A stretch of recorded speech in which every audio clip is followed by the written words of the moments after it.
Welcome to what I think maybe officially or unofficially is the first South by Southwest Sustainability in Sports panel. So thank you guys so much for coming. Excited to have more of these every year. Yeah. So did anyone notice it was a little bit hot yesterday? Yeah, I thought it was. It's about 15 degrees warmer than average yesterday. Meanwhile, on the West Coast, there was an atmospheric river. There was pretty damaging winds, really life-threatening weather. The reality is this extreme weather is happening more and more every year, all the time. Just last year, we had 18 different billion-dollar climate-related disasters.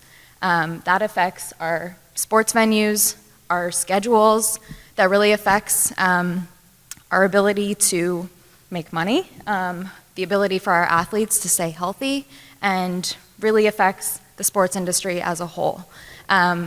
So we know climate change is happening now. We know it's affecting our industry, but we also know that there's something we can do about it. So today we're here mostly talking about solutions, hopefully, ways that we as an industry can take on climate action, and really looking forward to getting started. So just do a quick round of introductions first. My name is Kristen Fulmer. I lead sustainability for Oakview Group. We own and operate a lot of sports and entertainment facilities across the US and globally, including Climate Pledge Arena and other facilities that we're really proud of integrating sustainability from the beginning. And looking forward to having this conversation today. Annie, can you introduce yourself? Yes, thank you, and thanks to Sportico for having us today, and thanks to everyone for being here. Annie Horn, I'm a director in our social responsibility group at the National Basketball Association, leading our environmental sustainability efforts, which is primarily through our NBA Green platform, so working on environmental efforts both internally at the league office and across our 16 offices globally, as well as all of our external campaigns and education for fans. Awesome. Good afternoon, everyone. My name is Omar Mitchell. I head up our environmental sustainability efforts at the National Hockey League, as well as growth of the game initiatives focused on increasing participation and growth strategies. And there's a connection between the two, which I'll explain later on in the discussion. This is my 11th season at the NHL. I've been at the league since 2012, starting off as the league's first sustainability director. And so over that past time, you'll see how we've evolved and grown our environmental sustainability efforts at the league as well as at its member clubs. And so I'm very excited to be here. I'm glad that Sportico and South by Southwest wanted to have this panel. You're going to see a lot of great information, and hopefully you get inspired. So, all right. Hi, I'm Michael Lockwood with Populous. I'm a global director for our firm. I'm an architect. That's what I do. But the reason for being here today, I sit on our global holdings board of directors, and we're responsible for driving strategy for our company. So while we've designed and delivered some of the most sustainable buildings, public assembly buildings on our planet, stadiums, arenas, convention centers, things like that.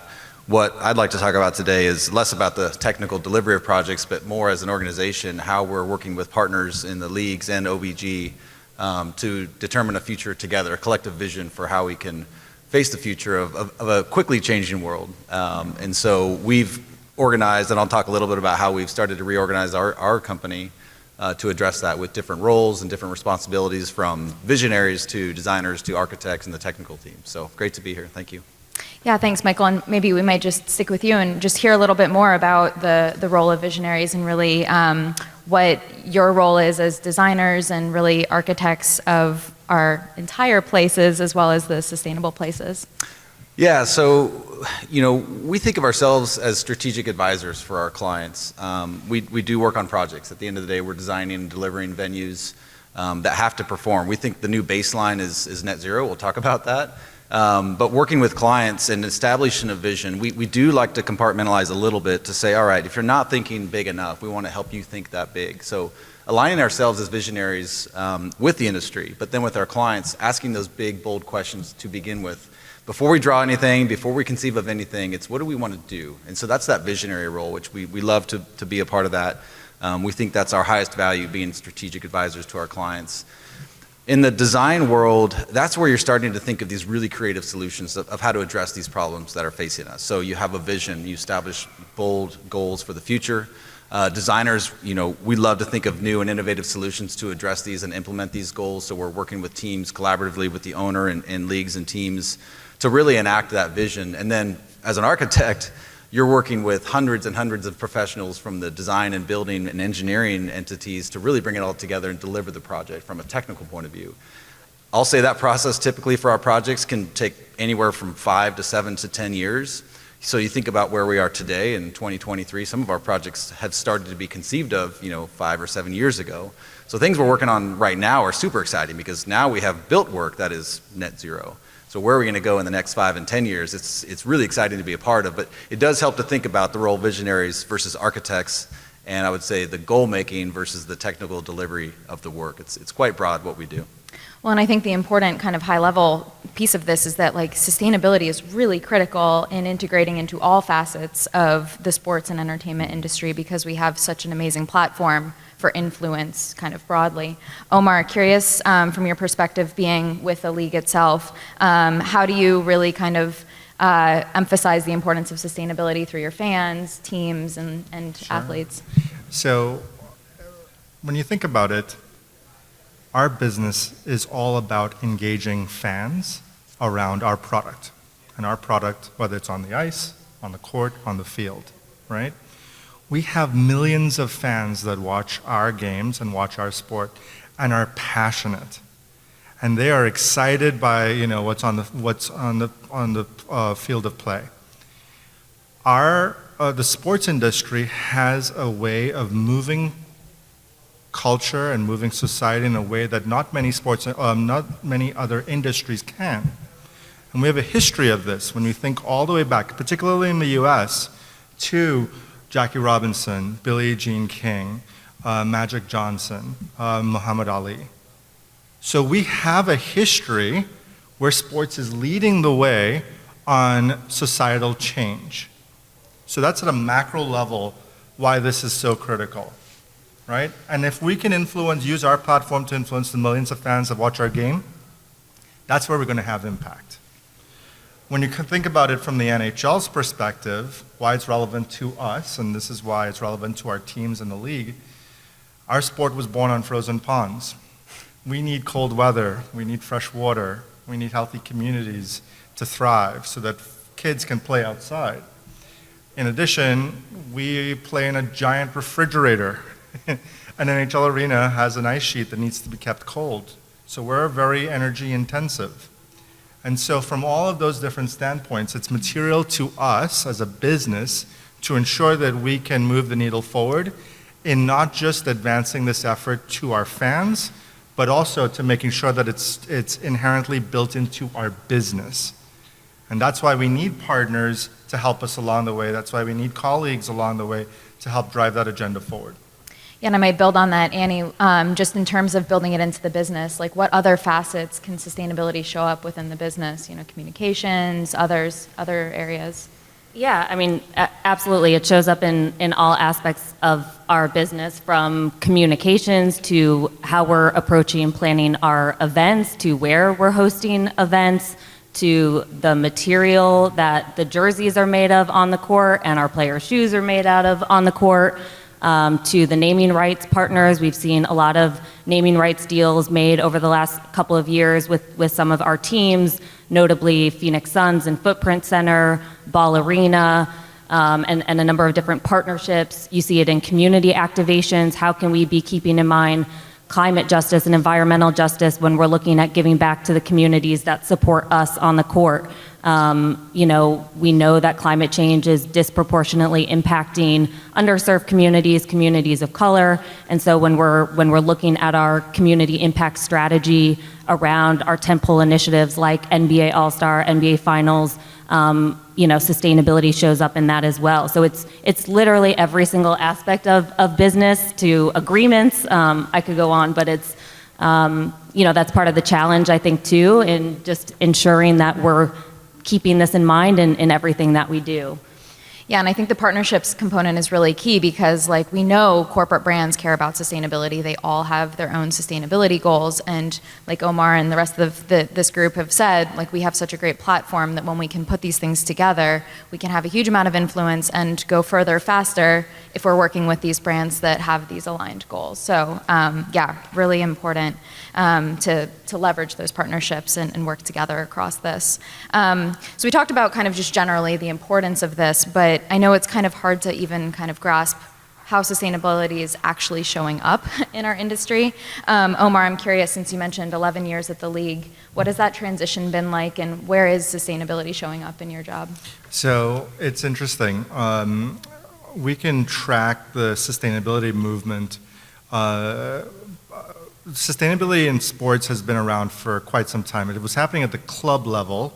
So you got the Philadelphia Eagles, you've got folks that were really advancing that agenda at the club and team level. It really started to take off in earnest in the mid-2000s to the late 2000s when every single one of the leagues started to build out their own environmental sustainability platform. Our NHL Green platform started in 2010 in earnest as a mandate by our commissioner. So it was by the head guy, and he said, we are going to take on this authentically, and we're going to do it strategically. And in that moment, with the first initiative that we did was a food recovery initiative, which was to take all the prepared but unused food in all of our arenas and collect it and donate it to local food banks. And it was great because it was diverting waste from landfill, it was taking food to folks who can use it in underserved communities that need that food. And that's where it really started. But sustainability in sports, really its roots was in facility operations. So think about waste and recycling. Think about LED lights and energy efficiency systems. And what's interesting was in 2010, we only had one lead building, one lead NHL arena, which was Consol Energy Center, now PPG Paints Arena in Pittsburgh. Now, 7 of the last NHL arenas have been built to LEED certification, right? So that's, in the span of 10 years, you've seen that change happen. I like to say the hockey stick curve. And so we've seen this the industry moving forward in that way. And I just want to take you through all the stakeholders. So you've seen the venues adopting this. Keep on looking over here because Populous has really been advancing that. To the point about corporate partners, we saw that when we started our environmental efforts, 65% of our corporate partners had publicly facing sustainability anything on their website. Now it's closer to 89% of our corporate partners have a public facing commitment to sustainability, of which 70% of them are committing to ESG type reports. Okay? So our corporate partners are there. If our corporate partners are there, then we as an organization, as a business, need to be there. Our fans are there. Our fans tend to skew more, a little bit younger demographic. They tend to have more environmentally friendly attributes and do more environmentally friendly activities compared to the average US fan. So if our fans are asking for this, then we as an organization should care about that. And we can go on and on. The value chain, athletes.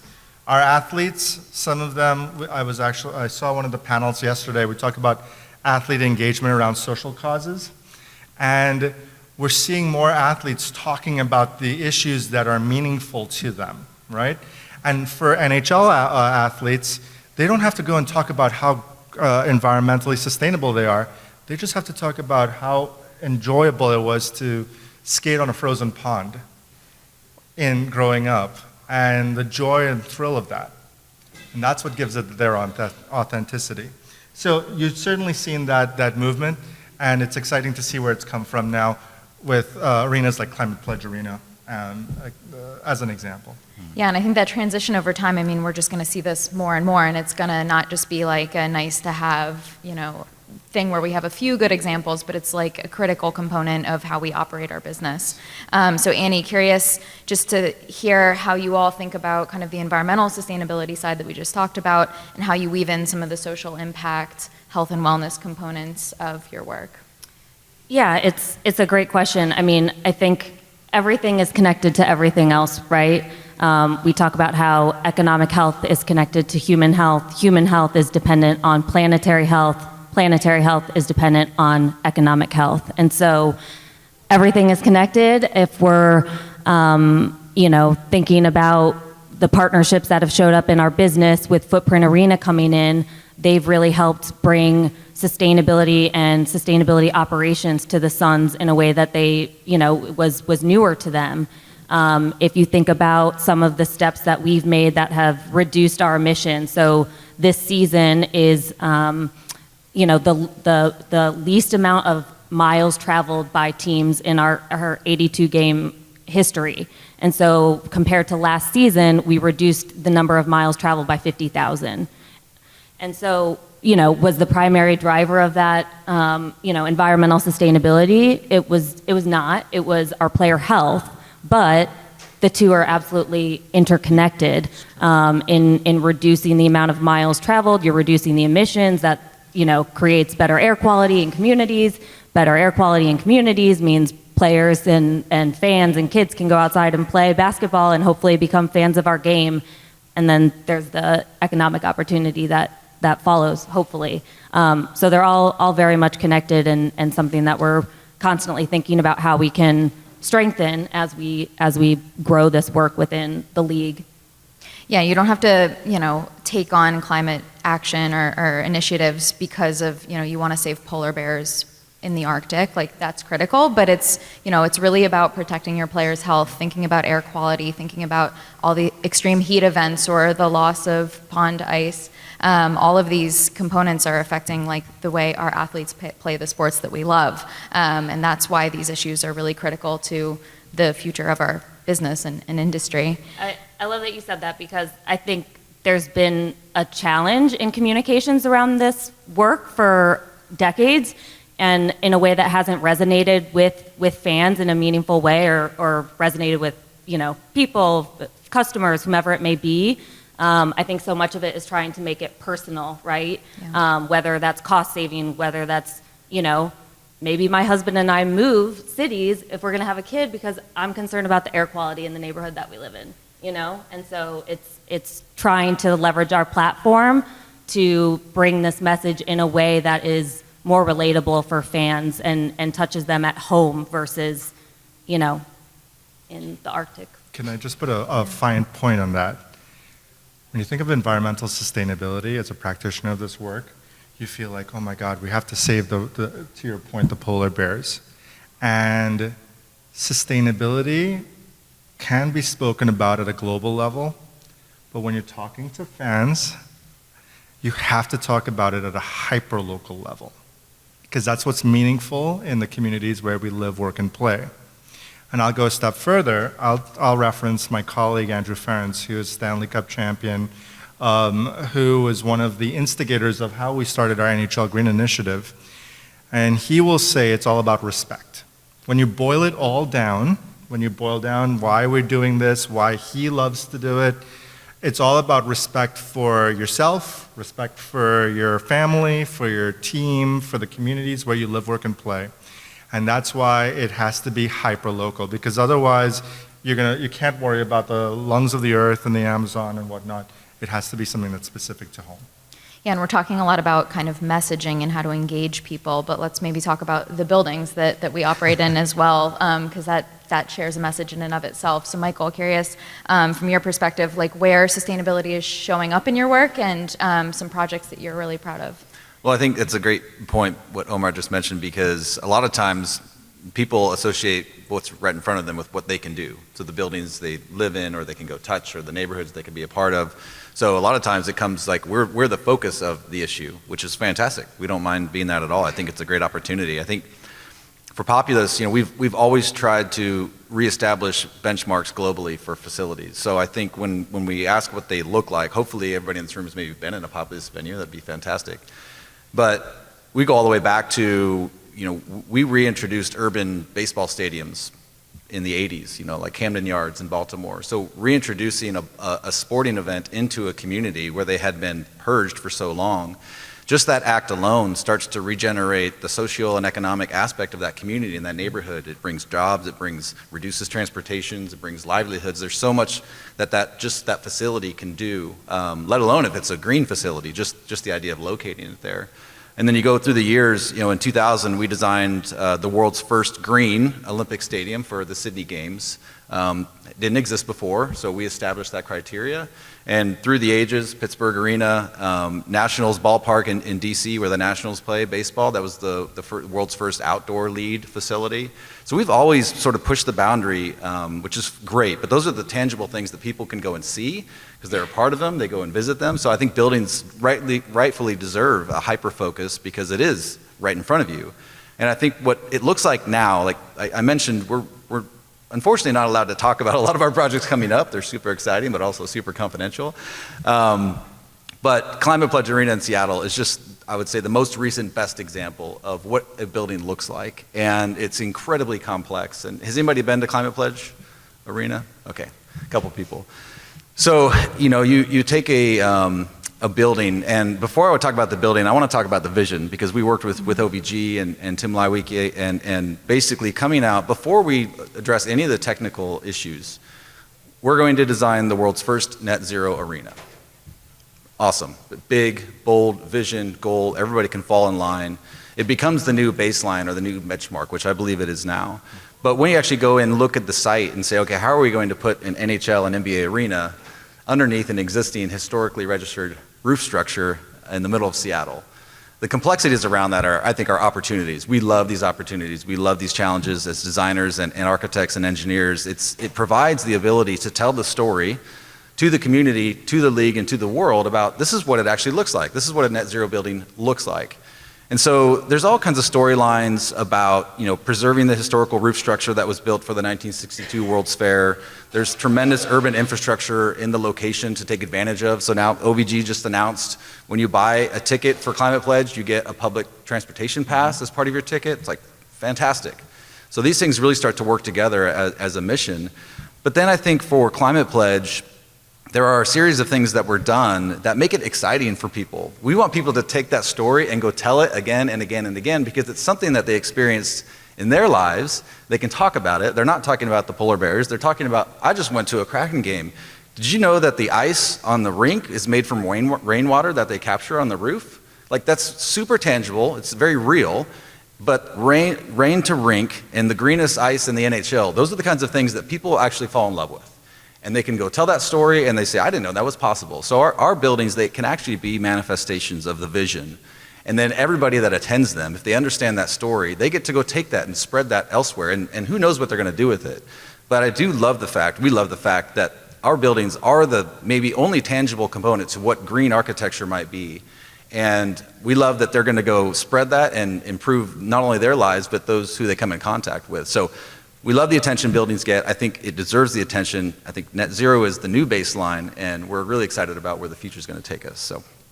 Yeah, and I think what I love, of course, and very proud of at Climate Pledge Arena is that the building is beautiful and it does a lot of just the basic operations of how fans circulate throughout the space and interact with the space in a lot of great ways, in addition to having all of these other sustainability qualities. So it's almost just a great enhancement to the experience already. And another thing that I love about it is I think one of the most Instagrammed spots in the building, if not in Seattle, is in front of the living wall, which is this beautiful wall made from real plants that's irrigated by rainwater that filters through as well. And it showcases the Climate Pledge, which is Amazon's sustainability initiative and the naming rights deal of the building. Annie, to your point about partnerships.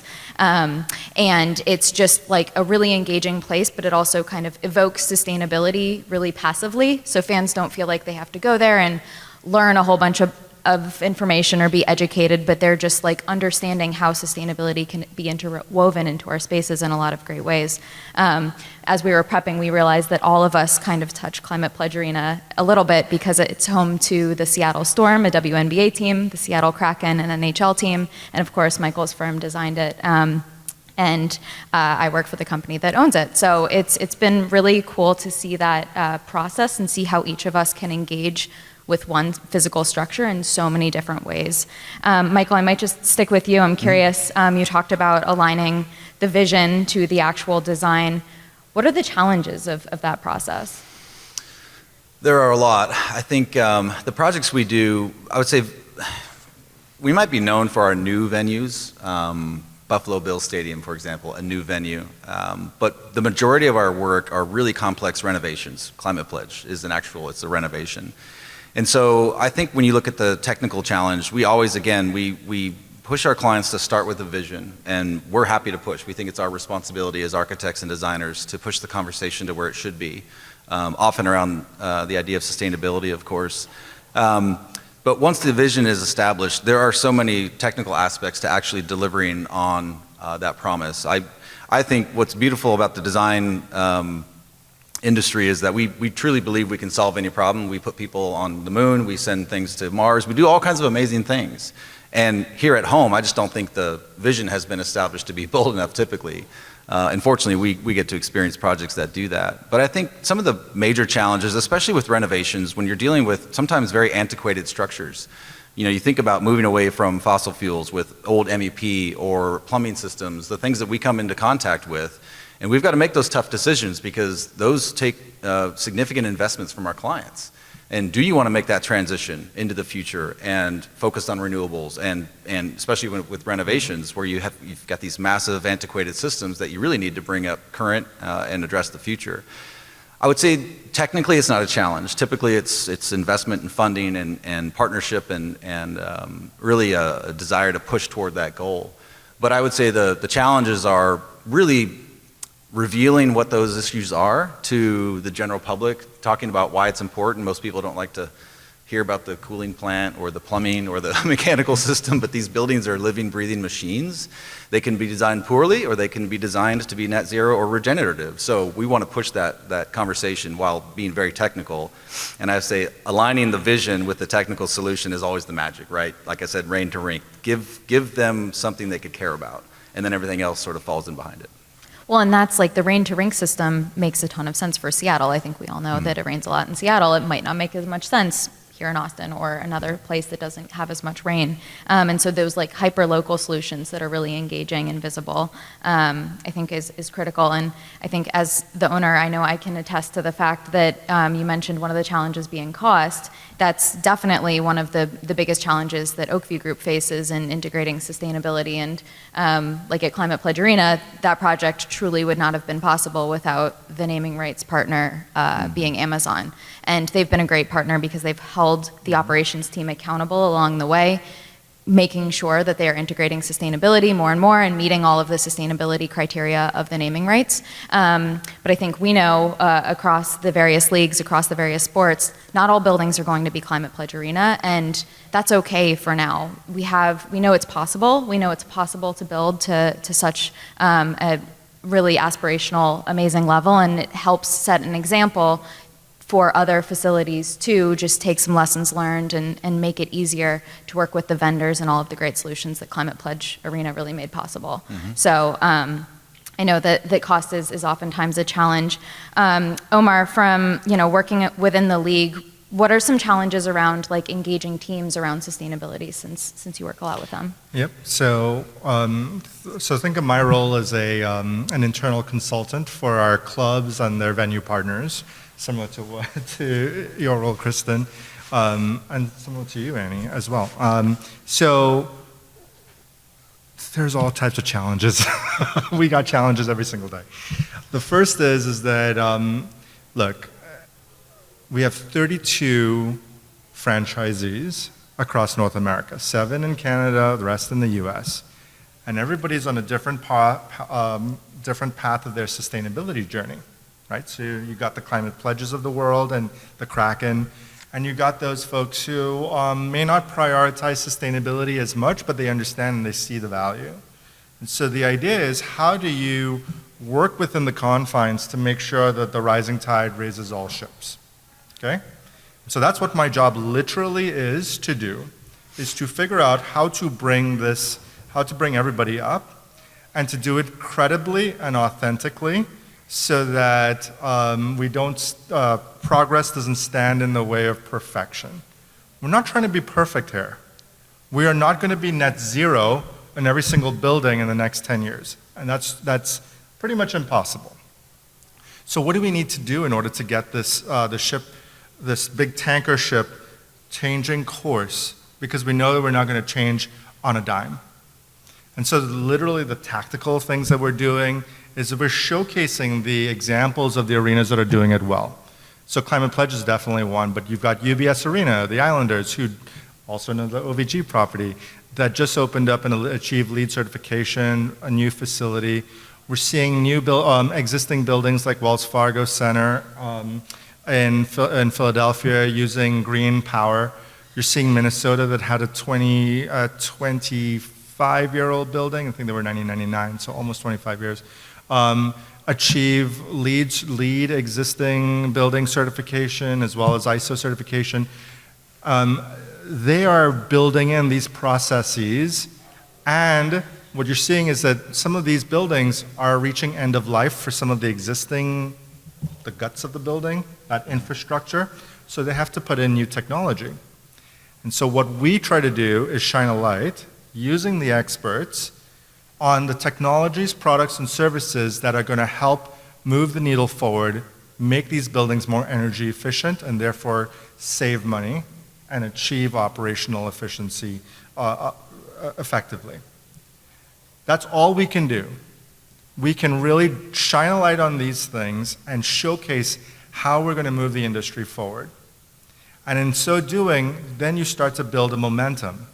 The momentum with the leagues, with nonprofit advocacy groups like the Green Sports Alliance, which is a nonprofit that's really driving that movement in the US. There are other groups, Sports and Sustainability International, across the pond that are really driving this agenda. And then you've got groups like OVG, facility management, operation, and ownership groups who are taking a stake on the ground and saying, we really care about this. And so there is a movement of this building.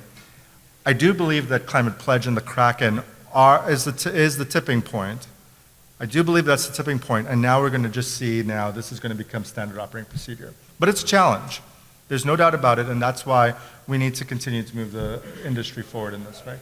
Yeah, and showcasing best practices, I feel like, is a great way to just, you know, we're a competitive industry, it's sports, right? Like, get people wanting to compete and do better than the other facility. I've had many arenas tell me that they want to crush Climate Pledge Arena, and I'm like, awesome, we need more of that. That would be great.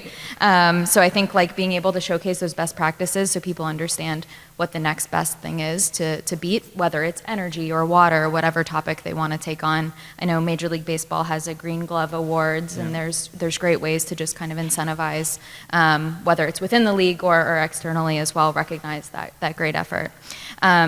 Annie, social responsibility is a big topic that you're working on. I could imagine that one of the challenges is just around all of the priorities that you have. How do you balance that? Yeah, it's I think one of the hardest parts of the job, one of the hardest things that we have to do when you are opening up a door to, you know, have something become a bigger priority, you're closing the door on something else a little bit, right? And so you know, as sustainability is becoming a larger priority for us at the league level, we do have to shift priorities, and that means, you know, moving away resources from areas that are really important to a lot of people or touch people's lives in a really personal way. That's what we're working on within social responsibility.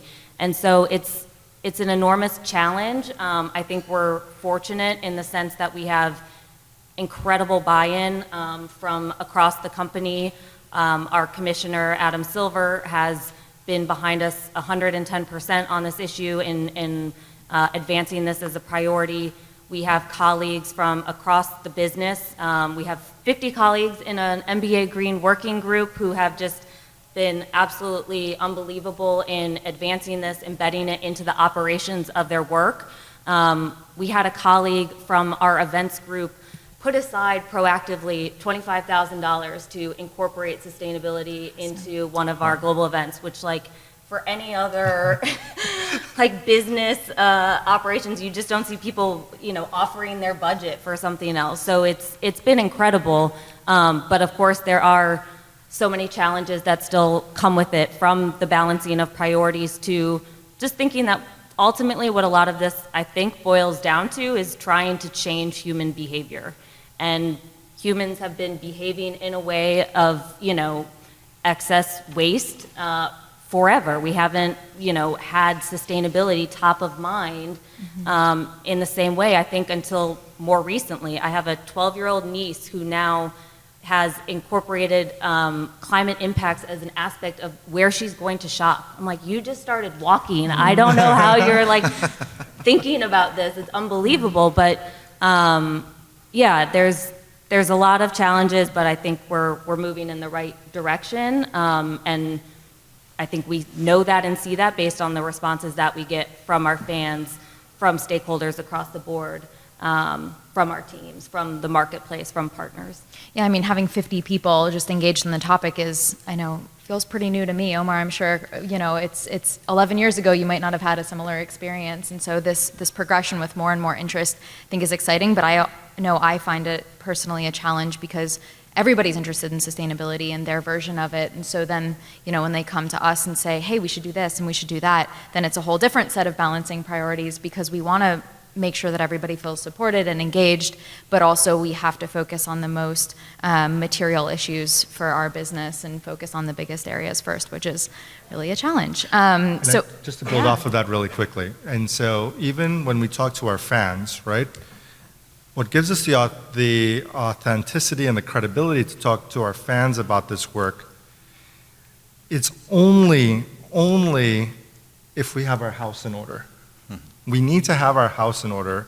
We need to get this stuff right internally before we can go message out to our fans for them to act on climate. Because otherwise, we'll get called out for greenwashing, for not being credible, for not being authentic.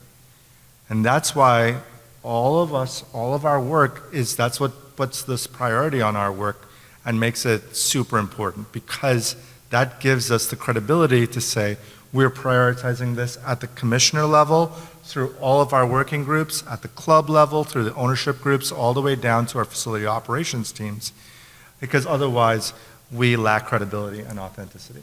Well, Omar, I might just stick with you then and hear about how you kind of like measure that. Like, how do you validate when you know that like what you're working on is the right direction, is the most material impact? So when we did, so one of the first things we did, remember how I told you we had a food recovery initiative, right? And in order to get our house in order, we made a commitment to start to measure our impact. And so we started collecting data from our facilities that were relevant to us, material to us. And so those are things like all the impacts related to energy, waste, water within our buildings. I'm not including fan travel. For those folks in the room that know, fan travel, Scope 3 emissions are one of the biggest impacts for a sports or a live entertainment space. And I'm telling you, we're not even there as yet, collecting that data, right? So let's start off really, really small. Let's get our hands around it. Let's start to measure that impact. And so in our 2014 sustainability report, the first one that we ever put out, we quantified what that carbon footprint was. We quantified it in 2018, and now we just launched another platform that modernized our data collection around collecting our venue data. Again, this took 11, 12 years to do, and we're still refining that process. Talk about challenges. In partnership with one of our corporate partners, SAP, we created a VenueMetrics tool. It was called NHL VenueMetrics, which collects all this data automatically, and then it allows our venues to see in real time, or it allows venues insights into league averages, like market team or venue averages, things related to utility consumption and spend data.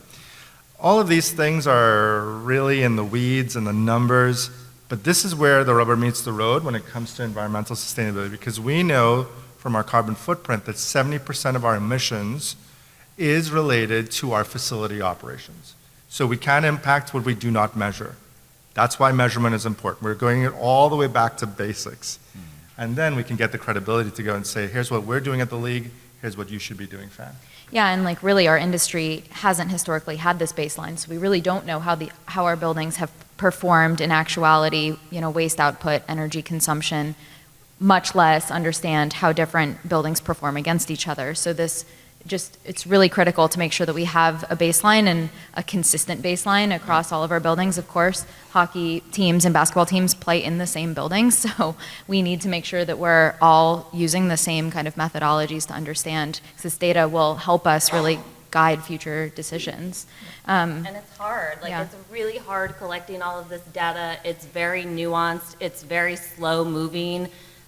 There is also a lack of consensus on what constitutes Scope 3 emissions for a league. We have two advisors that support us in these efforts, and they disagree frequently on what is within our scope and therefore what we can have influence over and what is not. And that makes it very, very difficult. And measuring data is also not sexy, but to your point, you have to have your house in order. It's foundational to the work, and it's what informs everything that we do. So.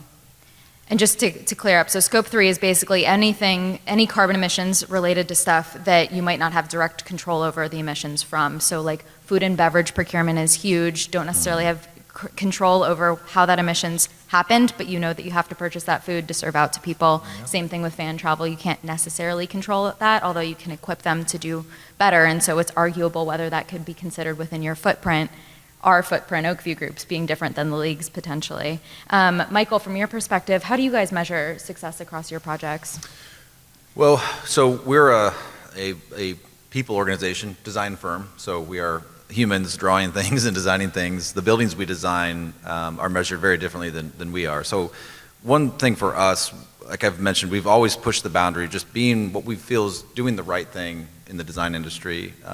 LEED certification for sure, but always trying to push the boundaries. So our professionals, we're constantly in training and measuring ourselves against the world's best and most screened facilities.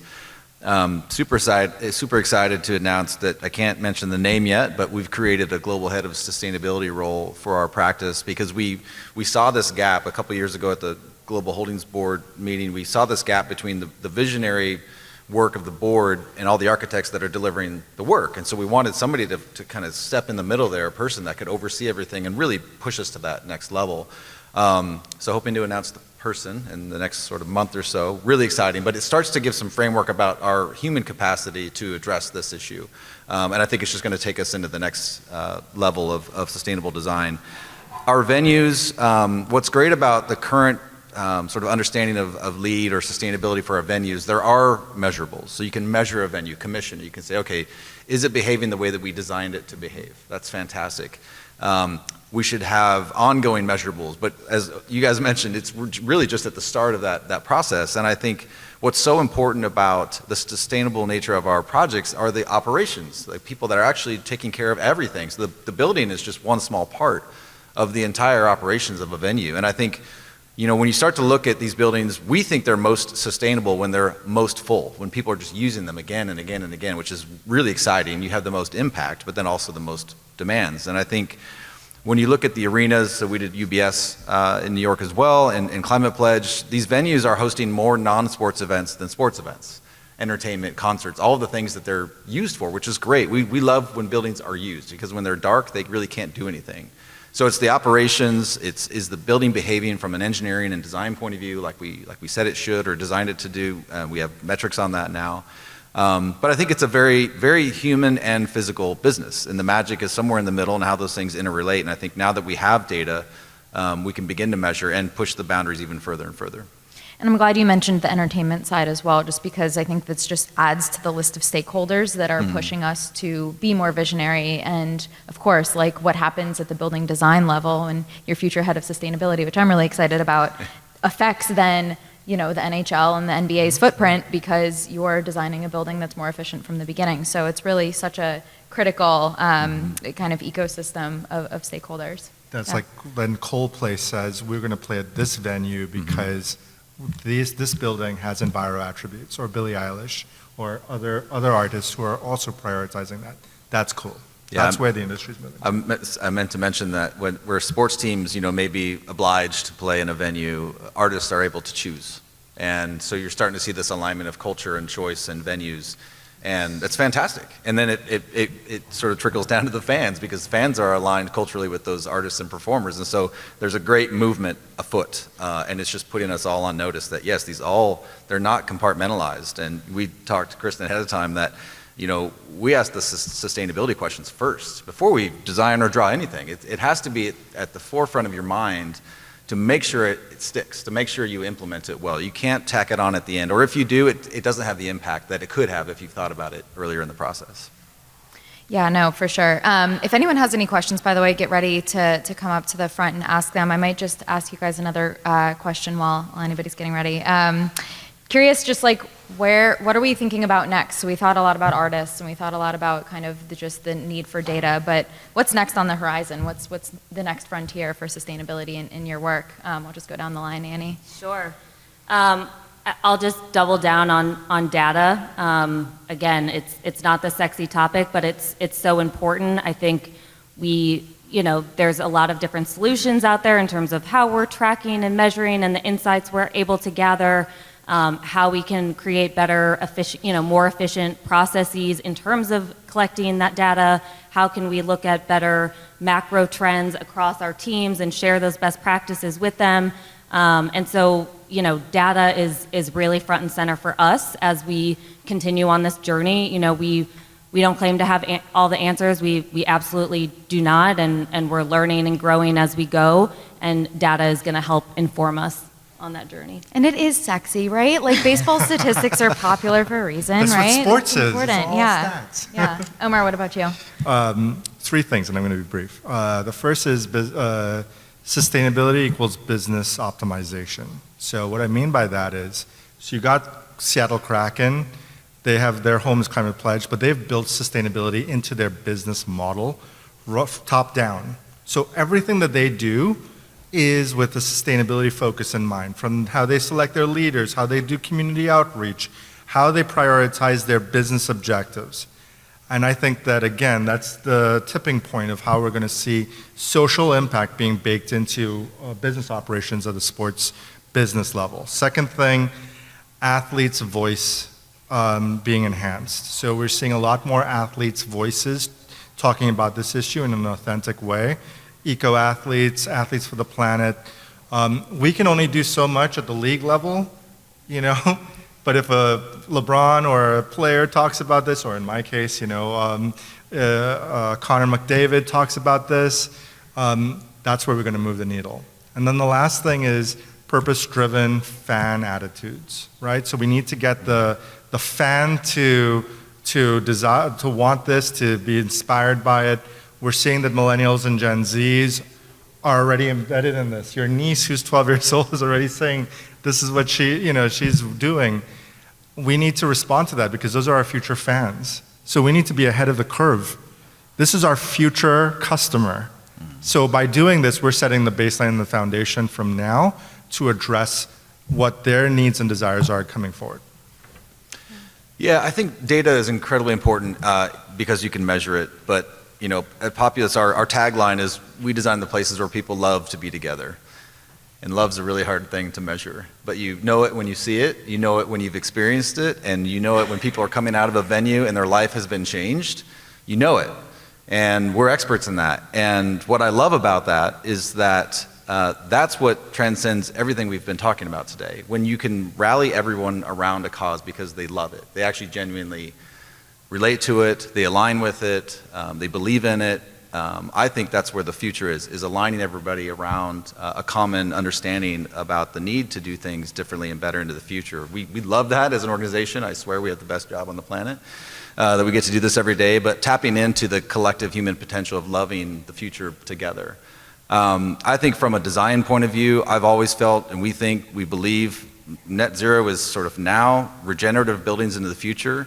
These buildings are of a scale, they can give back, whether that's energy or socioeconomic issues.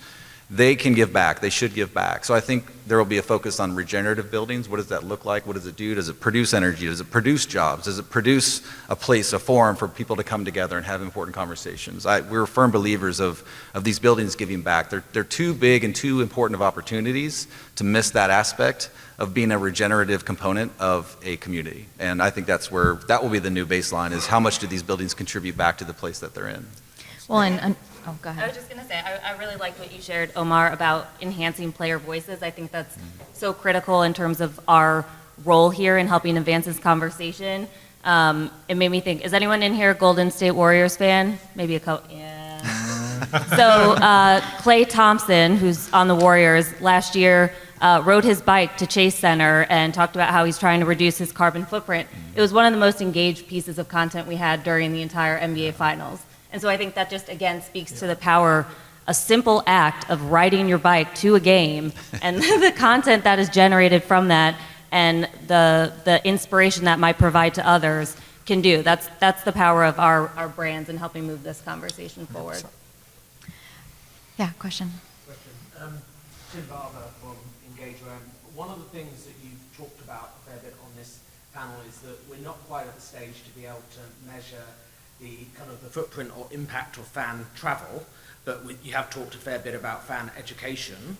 What are your thoughts or initiatives that you're either doing now or looking to do around incentivizing fans to be able to take green routes to a game, or to be able to make sure that they're doing things that are, that are sustainable when they're in the venue or in the venues that you guys operate in? Yeah, I mean, from the owner perspective, just because it was mentioned earlier, I know Oakview Group, we have tried to basically build in within the infrastructure of wherever we're building next, the capacity for that to even be possible. So at UBS Arena, we've extended the LIRR stop one more, and what can build in then the access to take the train over parking, because it's the cheaper choice, sorry. So I think there's a lot of opportunities where we can incentivize financially or reward people for making that choice. We also need to make sure that the infrastructure is there in the first place, which is where maybe Michael, you have a perspective on this from being from the builder yourself. We have to set it up for success in the first place. Yeah, I would just add, locating a venue, when we're able to influence site selection adjacent to transportation or influence transportation, and there's a lot of things that we do as part of our process for sure. Data collection around fan travel is really tricky. And it just is. It's a privacy issue, and sometimes we're able to, when people opt in, we're able to see where they're coming from. We're always fascinated by the commitment people make to go to an event. But finding that data, people have to opt into that. So that's just where we are as a society right now, is if we're able to access that data, whether it be through phones or whatever it is, you're able to kind of see where people are coming from. The methods in which they do it and transportation, that's the next level. But I think we're just right at the forefront of being able to, I think, privately collect data to act upon. So just to follow up on that then, do you actually therefore see incentivizations as something that will then help with that? Because if people know that they can actually give that data and they get something in return that is then relatable to the cause that they care about, particularly with the kind of the Gen Z generation, but obviously other generations care about it as well? Or do you just think that that's too much of a leap right now? I think you're seeing it right now. You can buy carbon credits when you purchase an airline ticket. You can take public transportation at Climate Pledge Arena. So people are making that choice. Are they opting in with their data? Maybe not, but they're opting in with their choice. So that's what you can see. So I do think that is the future. I think people will begin to understand, okay, what am I getting out of this transaction? But again, data is probably a different room. And just as one other example, the Golden State Warriors, for example, are incentivizing fan travel to the arena for their games. So they include a complimentary, public transportation ticket for a discounted ticket rate. And then that's something that we're actively looking at for our league events, for NBA All-Star, NBA Draft, things like that. How can we incentivize taking public transportation, or where that's not as conducive of an option depending on the city, incentivize carpooling and things like that.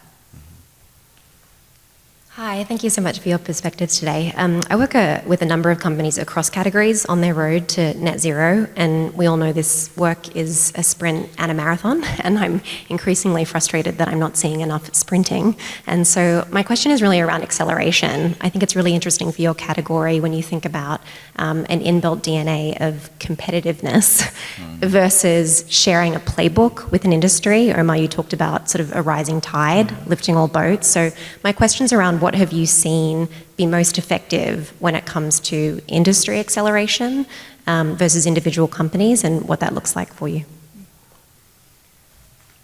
Go ahead. I was just going to say first, something that we're working on is really like just creating kind of a collaboration across different sports teams and facilities themselves so that they can share best practices and not feel like they have to hold them tight, but actually just make sure that other people don't have to reinvent the wheel and they can work further, faster, to your point, if they just share those ideas and lessons learned.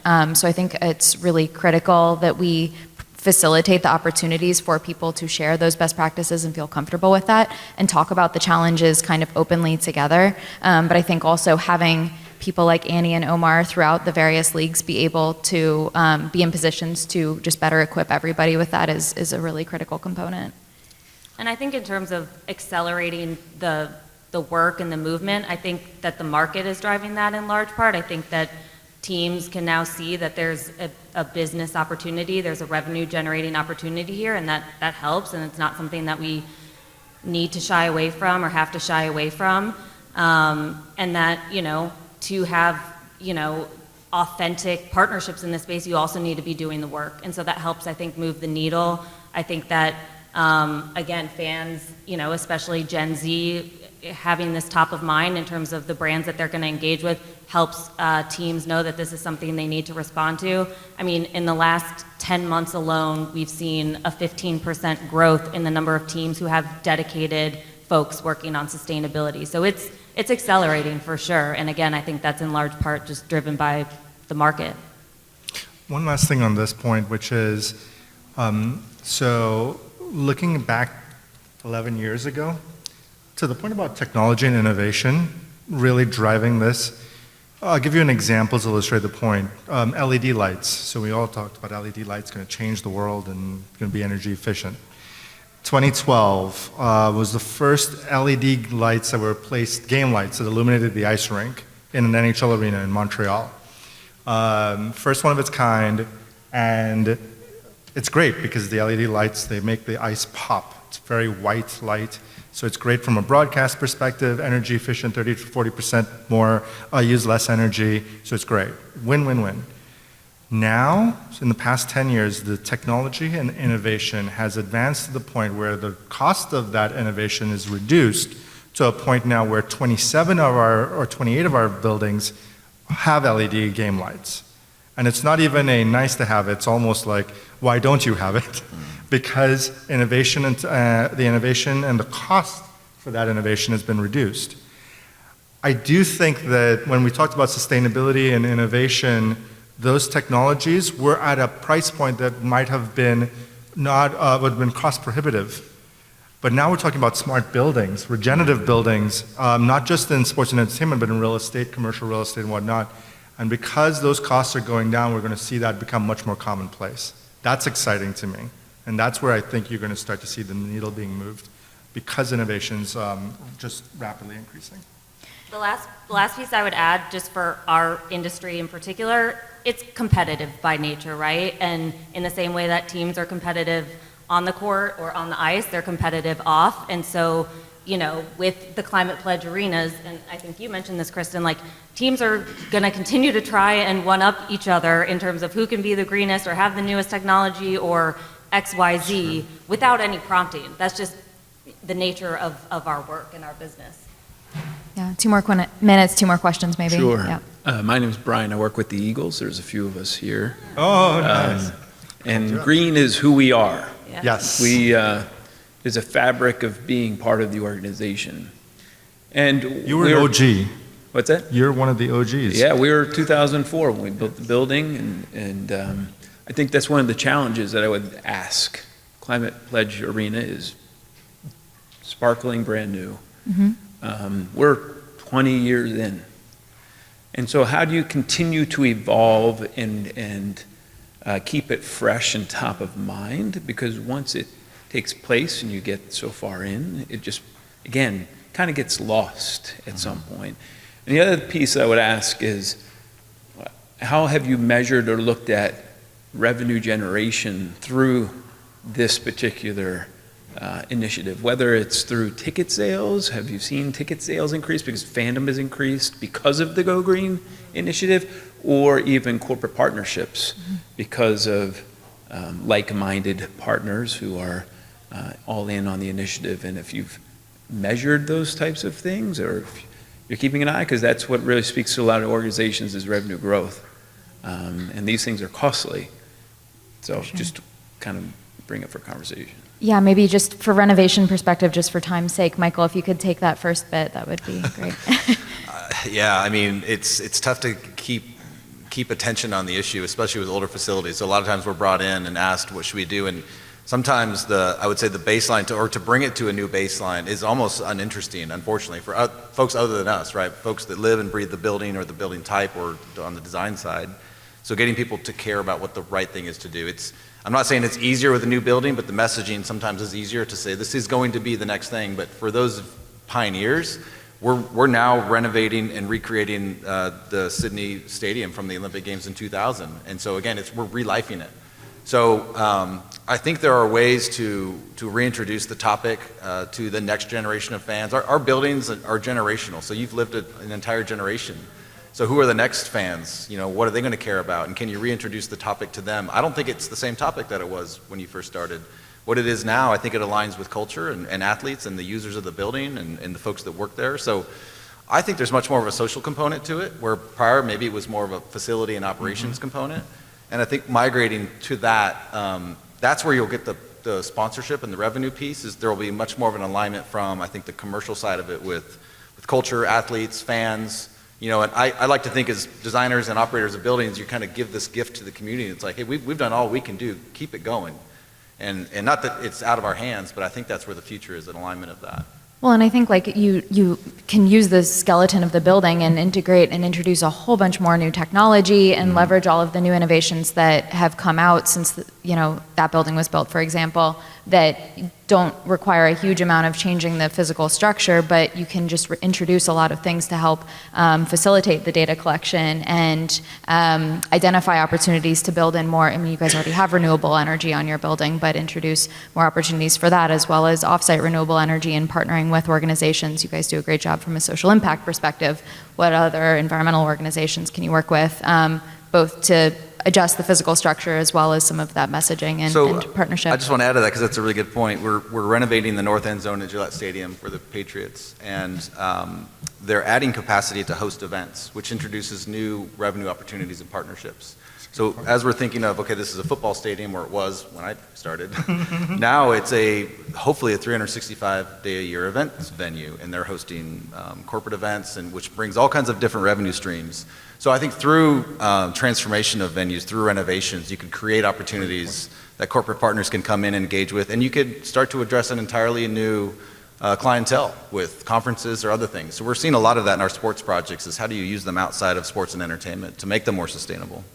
Well, and you asked about the revenue piece, so I think like booking additional shows as artists are more and more progressive and demanding these things, that's revenue right there, engaging those fans. And then, yeah, the private events component, how are we using our buildings, filling them more days of the year with sustainability-driven content and engaging those people who might not have otherwise come to the stadium, who might want to then come back. Anything else to add to the revenue conversation? No. Okay. I know we're at time. Was there one last question? Time flies when you're having fun. Yeah, someone else had stood up, but no worries if not. Okay.